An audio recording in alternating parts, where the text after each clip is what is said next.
Bonjour, bienvenue dans ce nouvel épisode de Riposte 4, qui pourrait être intitulé Ni déficit, ni surcoût et analyse des propositions.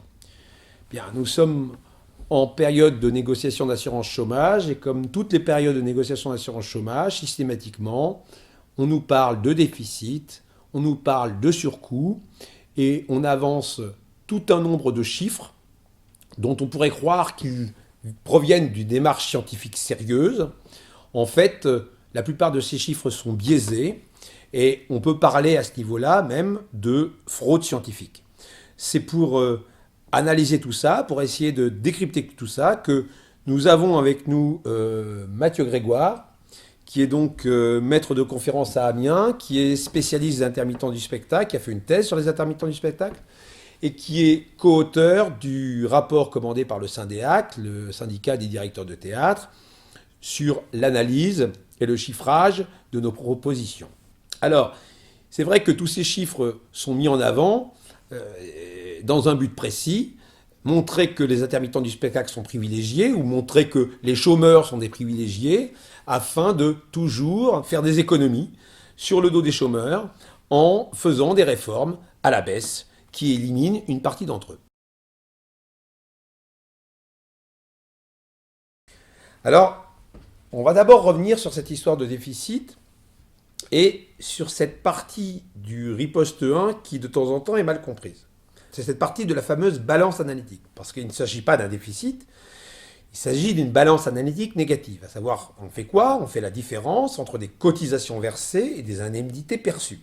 Eh bien, si vous prenez n'importe quelle catégorie de chômeurs, vous arriverez toujours à une balance analytique négative. Si vous êtes au chômage, au moment où vous êtes au chômage, même si vous êtes au chômage, que vous venez d'un CDI, bien, vous percevez des indemnités, et donc, par définition, c'est négatif pour l'assurance chômage. Comme l'a dit Michel Sapin à l'Assemblée nationale, le chômage est structurellement déficitaire. Alors, à propos de cette balance analytique, qui est pour nous de 1 milliard d'euros, moins 1 milliard d'euros, on la rapproche toujours du déficit général qui est de 4 milliards. Et donc, on parle de 1 milliard sur 4 milliards. Et aussi, on entend, les intermittents sont responsables de 1 milliard sur 4 milliards. Autrement dit, les intermittents sont responsables de un quart du déficit général. Alors, Mathieu Grégoire, que peut-on penser de cette comparaison entre ces deux montants? Disons que c'est une manière démagogique de présenter les choses. Ce serait un scandale si les intermittents représentaient un quart des dépenses de l'UNEDIC. C'est une si petite population représentait un quart des dépenses de l'UNEDIC. Mais ça n'est pas vrai. Pour avoir des ordres de grandeur, il faut souligner qu'ils sont 3,5% des allocataires et représentent 3,4% des dépenses. Donc a priori, rien d'extravagant. Alors pourquoi dit-on qu'ils représentent un quart du déficit? On rapporte en réalité deux choses qui n'ont rien à voir. D'un côté, 1 milliard d'euros de balance analytique négative des annexes 8 et 10, le régime des intermittents, et de l'autre, 4 milliards de déficit de l'UNEDIC prévu en 2014. Alors pourquoi est-ce absurde? Parce que ces deux réalités n'ont rien à voir. Pour comprendre ça, il suffit de se placer dans l'hypothèse d'une baisse massive du chômage et des déficits.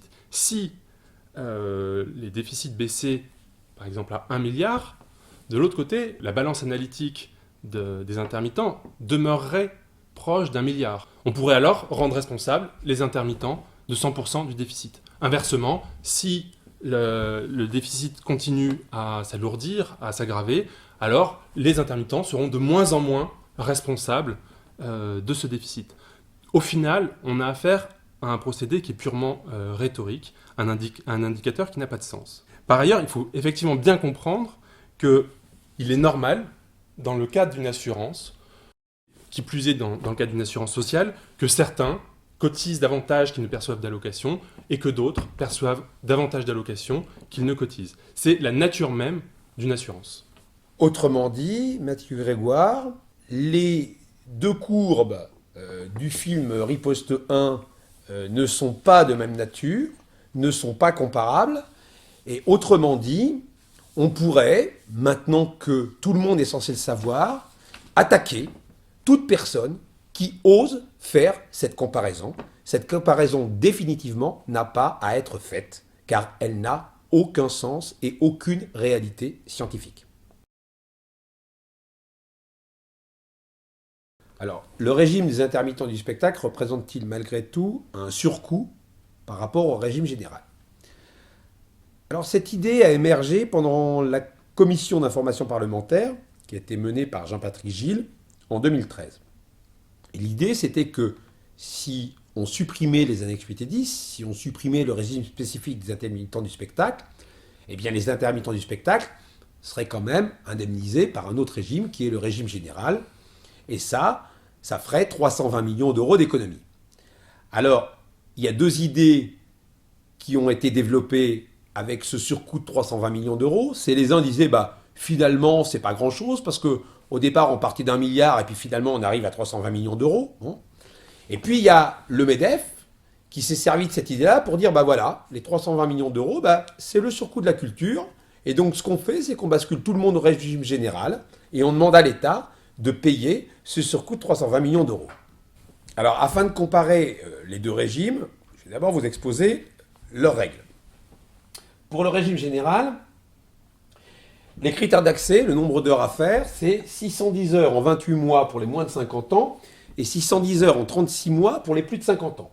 Le principe, c'est qu'un jour travaillé donne droit à un jour indemnisé et que pour les moins de 50 ans peuvent toucher jusqu'à 2 ans d'indemnité maximum et pour les plus de 50 ans peuvent percevoir 3 ans d'indemnité maximum sans avoir à retravailler. Bien. Pour les intermittents du spectacle, les techniciens doivent faire 507 heures en 10 mois, les artistes 507 heures en 10 mois et demi, ouvrant des droits de 8 mois d'indemnité. Bien. Alors, Mathieu Grégoire, peut-on parler de surcoût d'un régime par rapport à l'autre? C'est quoi ces 320 millions d'euros? Oui, au final, la question, c'est de savoir si les intermittents bénéficient d'un régime privilégié par rapport au régime général qui coûterait plus cher que le régime général. Globalement, on peut en douter. Je vous rappelle que les intermittents sont 3,5% des allocataires et seulement 3,4% des dépenses. Donc, a priori, un intermittent ne coûte pas plus cher qu'un autre chômeur. Si on regarde dans le détail, on peut se demander si effectivement ce chiffre de 320 millions de soi-disant surcoût est crédible. Pour ça, il suffit de se placer dans l'hypothèse où on basculerait 100 000 chômeurs du régime général dans le régime des intermittents. En fait, on se rend compte rapidement que les plus précaires d'entre eux ne seraient absolument plus du tout indemnisés, parce qu'il est entre guillemets plus facile de faire 610 heures dans les 28 ou les 36 derniers mois que de faire 507 heures dans une période beaucoup plus restreinte de 10 mois. À l'opposé, à l'autre bout de l'échelle, les allocataires issus d'un CDI ou d'un CDD bénéficieraient seulement de 8 mois d'indemnisation dans le régime des intermittents, alors qu'ils peuvent bénéficier actuellement de 2 ans, voire 3 ans s'ils ont plus de 50 ans, dans le régime général. Donc au final, ces chômeurs seraient moins bien lotis dans le régime des intermittents que dans le régime général. Et ce, pour une raison extrêmement simple, c'est que le régime général est adapté à l'emploi stable, alors que le régime des intermittents est adapté à un emploi intermittent. Mettre les intermittents au régime général, c'est-à-dire dans un régime qui ne leur est pas adapté, aboutirait effectivement à des économies.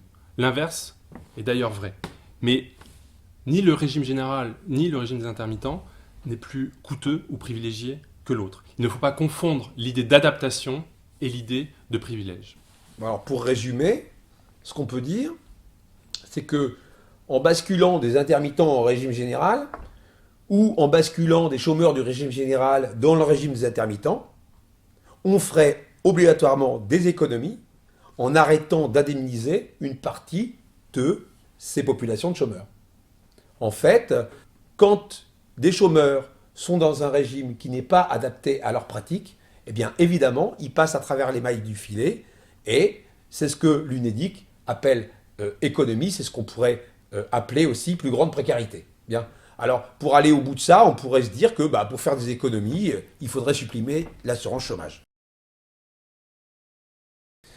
Alors maintenant, on va parler du rapport commandé par le Syndéac à Mathieu Grégoire et Olivier Pilmis. Et donc, ce rapport consistait à chiffrer les différentes propositions. Donc, en gros, pour le comité de suivi, chiffrer les propositions que vous pourrez trouver dans le film Riposte 3 et les comparer avec le système actuel qu'on subit depuis 10 ans.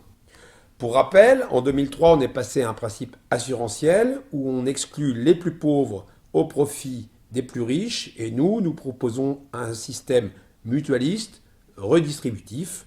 Mathieu Grégoire, qu'en est-il de ce rapport et de cette comparaison de ces deux modèles? Effectivement, on a procédé à une simulation à partir des données dont on disposait, celle de la Caisse des congés spectacles.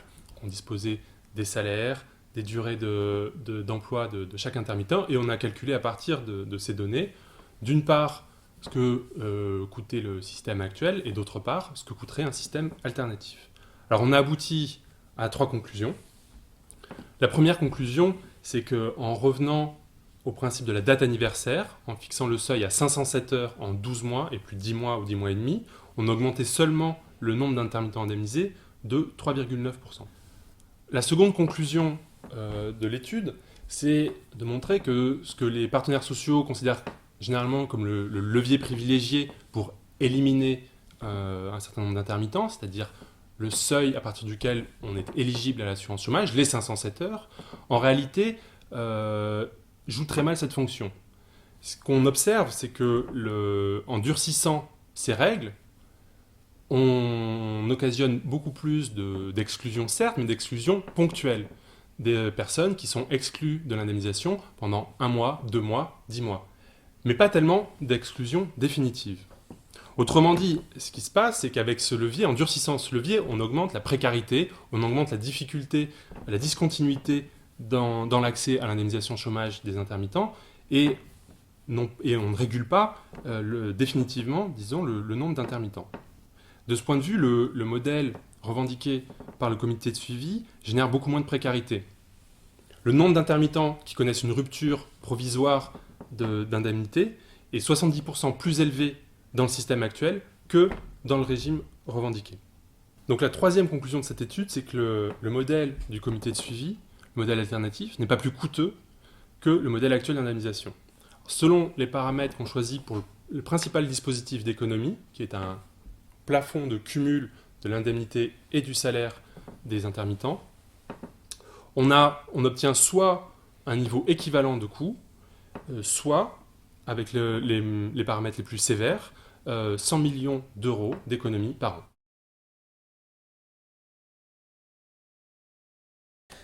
En réalité, il n'y a aucun scandale dans ce dossier. Aucun.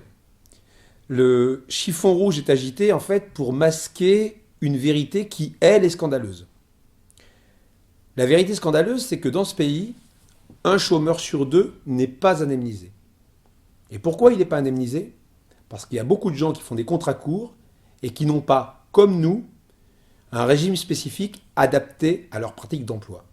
Et ce qu'on vous a expliqué tout à l'heure, c'est que quand on n'a pas un régime adapté à ces pratiques, eh ben, on passe à travers les mailles du filet. Il y a une partie de la population qui n'est donc pas indemnisée. C'est ce qu'on appelle faire des économies, mais toujours sur le dos des plus précaires. Nos propositions sont justes. Comme on vous l'a dit, elles sont adaptées. Faisons tout pour qu'elles soient enfin appliquées.